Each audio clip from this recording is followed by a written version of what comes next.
desert river, its verdant banks bursting with new vegetation. A sea of sand dunes, blanketed with fresh snow. A mountain, its sides dazzling with the arrival of autumn's foliage. Images that not only capture the imagination, but, more importantly, tell a story. A story of our planet's surface, ever evolving, a patchwork of rivers, mountains, deserts, oceans, farmlands, and cities. A story told over the course of days, months, years, and decades, all thanks to the Landsat program. Landsat actually was one of the things that first got me involved in remote sensing. Landsat provided that global perspective, but still at the management scale resolutions, plot level, field scale, but also provide that sort of whole Earth scale resolution, and that was pretty exciting. For over 50 years, Landsat has watched over Earth, giving us critical insights into the way our planet is changing with us and around us. Now, 8 satellites later, it's time for this story's next chapter. Landsat Next.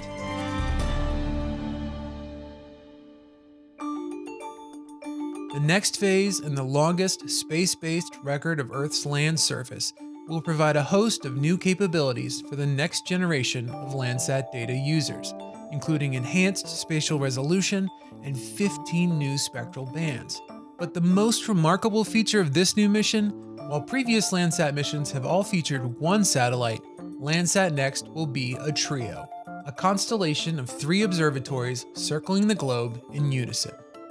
Even before the launch of the last Landsat, the user community was actually being queried about what was their needs for the next Landsat. One of the things that came back was all the users said higher temporal revisit was the highest thing that people were looking for. And the way you get higher temporal revisit is you either have a wider swath so that you have a wider field of view, or you have more satellites that are viewing a larger portion of the Earth all the time. We came up with this approach that utilizes 3 smaller observatories to meet that temporal revisit and incorporates those spatial resolution improvements at each observatory while maintaining the full spectral capability across each observatory. This new triplet configuration will greatly improve the temporal revisit time, from 16 days with Landsat 9 down to just 6 days.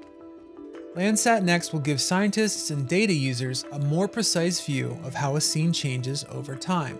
This can help highlight key stages of plant growth and is useful for crop management and estimating yield. One of the criteria actually we use to assess just even types of cover is based on when the crops emerge, when they might be harvested, but also being able to look at different insect outbreaks, look at different effects of drought. All this stuff can happen very fast, and so being able to respond quickly, this is an important aspect of being able to have this higher temporal revisit. Throughout the program's history, Landsat satellites have been able to chronicle the surface of our planet in stunning detail. Landsat Next will look to push that capability even further. To understand the resolution of Landsat, we need to zoom all the way in until we see individual pixels. Each pixel of a Landsat 8 or 9 scene is about 30 square meters. Landsat Next looks to improve this to 10 meters, roughly 9 times the resolution, allowing us to pinpoint finer details within the image. This is fantastic. So now we'll be actually picking up about 40% more agricultural fields that we totally missed before, and that's just in the US alone. So some of these smaller agricultural fields, windrows, crevasses, and ice fields, those will be picked up in new Landsat data. This enhanced spatial resolution won't be limited to just visible light. Thermal bands will also be getting an upgrade from 100 meters to 60 meters, a resolution dimension slightly larger than the bottom of the Statue of Liberty's pedestal. Urban areas like New York City are prone to suffering from a phenomenon called the heat island effect, as an excess of impervious surfaces absorb and re-emit the sun's heat. Using Landsat Next's improved thermal resolution, scientists and data users will have the ability to map the temperature of urban areas in finer detail, possibly shedding light on better methods of sustainable urban development. Landsat imagery is well known for the vivid detail it provides of the Earth's surface, but Landsat satellites are actually collecting data from across the spectrum, starting with 4 spectral bands with Landsats 1 through 3, up to 11 bands with Landsats 8 and 9, from visible to thermal infrared. Landsat Next looks to push the program's spectral capabilities even further, boasting an additional 15 spectral bands, bringing the total to a whopping 26. With more than double the spectral bands of Landsats 8 and 9, users will be able to glean even more information from Landsat Next data, allowing for better resource management, such as tracking water quality and detecting harmful algal blooms.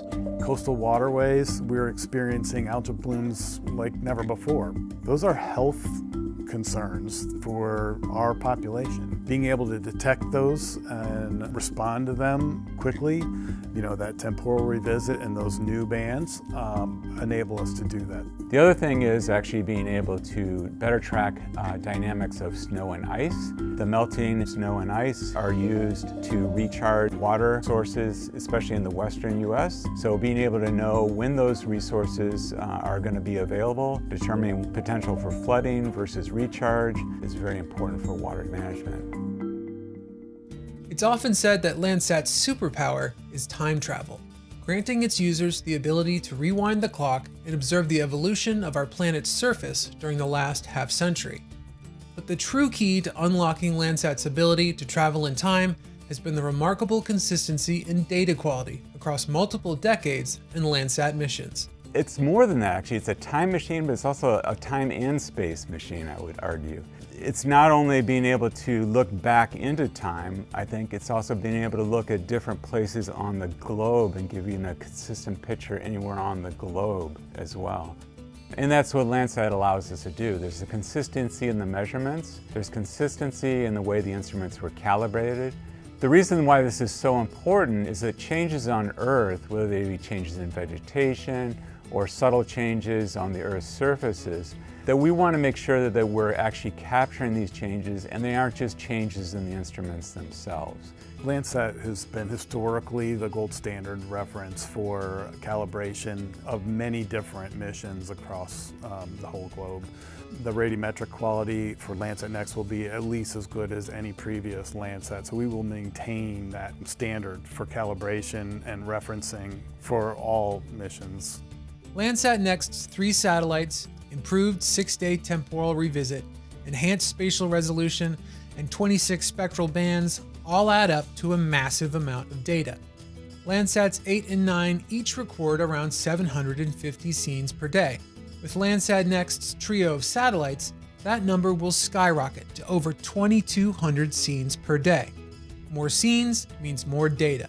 This will be a huge increase in data volume. This means we're not going to be downloading data anymore. Get ready to be doing all your data processing in the cloud. Mission data volume and management is our #1 challenge on Landsat Next. Once we get that data to the ground, our partners at USGS, who operate the ground network and ground systems, they can handle that transmission and then publish it and provide it to the cloud for all these users to have free and open access to this data. I can't stress enough how exciting that is for any small university to be able to sign up and tap into that data.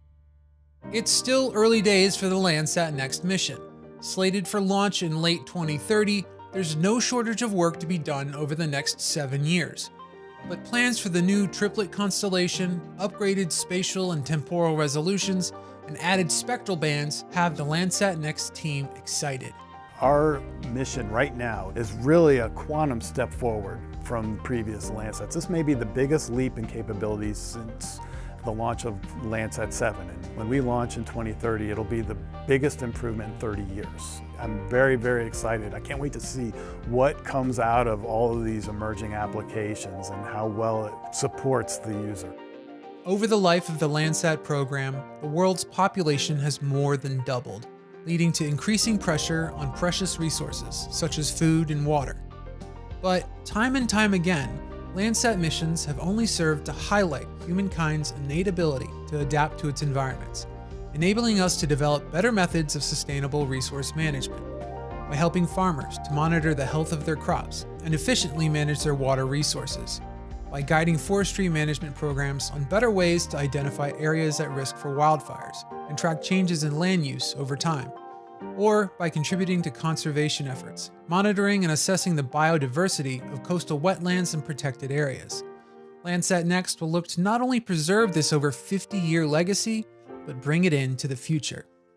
We live on this planet Earth. We all know that we want to leave this planet for our children.